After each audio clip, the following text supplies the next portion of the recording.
Hello दोस्तों, मेरा नाम है अक्षित और आपका स्वागत है एक और मज़ेदार कहानी में। तो जो आज की कहानी है वो कहानी है एक्सीडेंट, कि आखिर किसका एक्सीडेंट हुआ है और एक्सीडेंट की क्या कहानी हो सकती है। आखिर भला एक्सीडेंट को लेकर भी कोई कहानी हो सकती है क्या?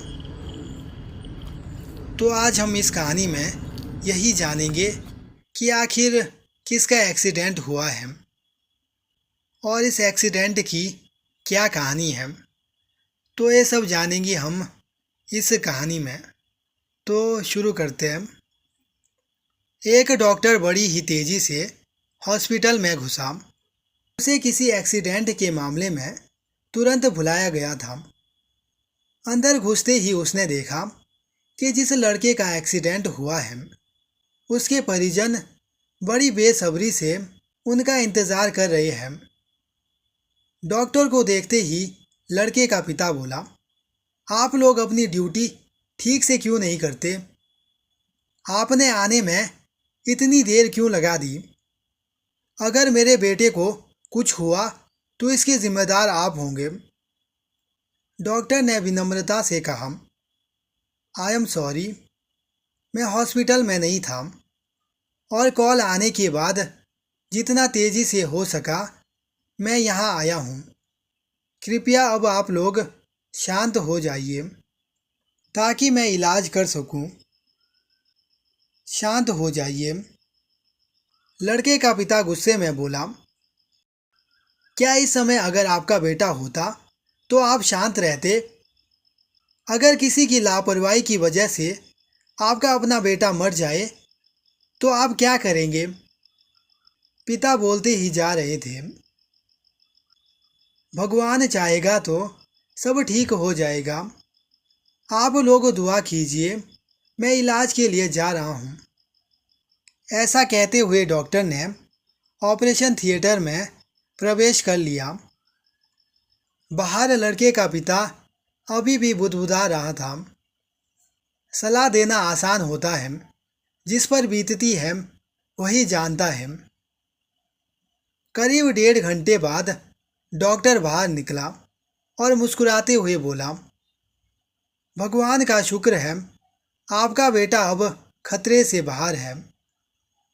यह सुनते ही लड़के के परिजन खुश हो गए और डॉक्टर से सवाल पर सवाल पूछने लगे।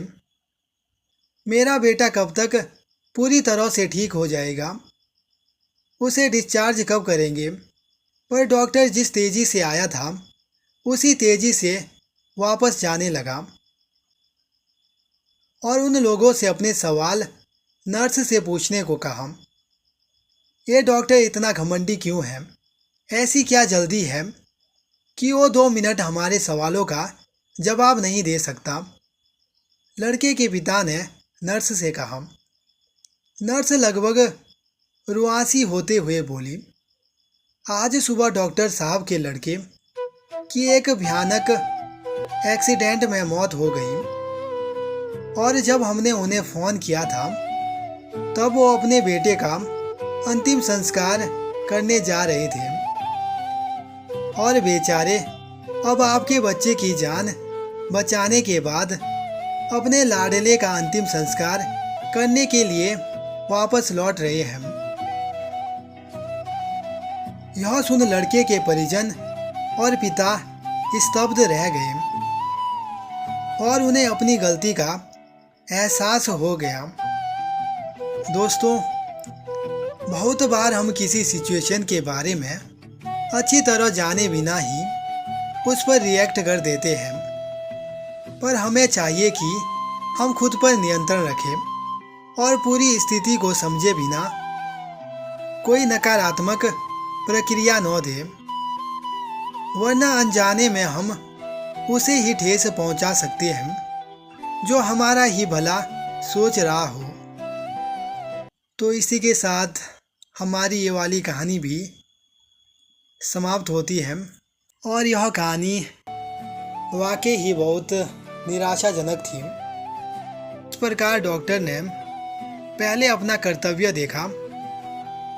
जिस प्रकार डॉक्टर साहब अपने बेटे का अंतिम संस्कार छोड़कर किसी और के बच्चे को बचाने के लिए और अपनी जिम्मेदारी को निभाने के लिए हॉस्पिटल में आ गए, ठीक उसी प्रकार हमारे साथ भी बहुत बार ऐसी स्थितियां आ जाती हैं कि हम उस स्थिति के बारे में बिना कुछ जाने समझे ही सामने वाले को दोषी समझ लेते हैं और एक बात कहते हैं कि जिस पर बीतती है वही समझ सकता है, बाकी तो केवल उसके दुख को ऊपर ऊपर से देख लेते हैं। बाकी जो व्यक्ति इन सब चीज़ों से गुजरता है और फिर भी अपनी जिम्मेदारी नहीं भूलता और दूसरों का भला करने के लिए अपने बारे में भी नहीं सोचता, तो कहीं ना कहीं हमें भी इसी प्रकार होना चाहिए। सोचो अगर डॉक्टर साहब टाइम पर नहीं आते तो शायद वो अपने बेटे के साथ साथ किसी और परिवार के एक बेटे को खोने का दुख उनके सिर पर आ जाता। सोचो अगर डॉक्टर साहब घमंडी होकर और अपने बच्चे के बारे में सोचते तो शायद ही वे किसी और के बच्चे को बचा पाते। तो मुझे उम्मीद है कि आपको ये वाली कहानी समझ आ गई होगी और यह कहानी बाकी कहानियों से थोड़ी अलग थी, काफ़ी इमोशनल थी। तो मैं मिलता हूँ आपसे एक और मज़ेदार कहानी के साथ। तब तक के लिए धन्यवाद।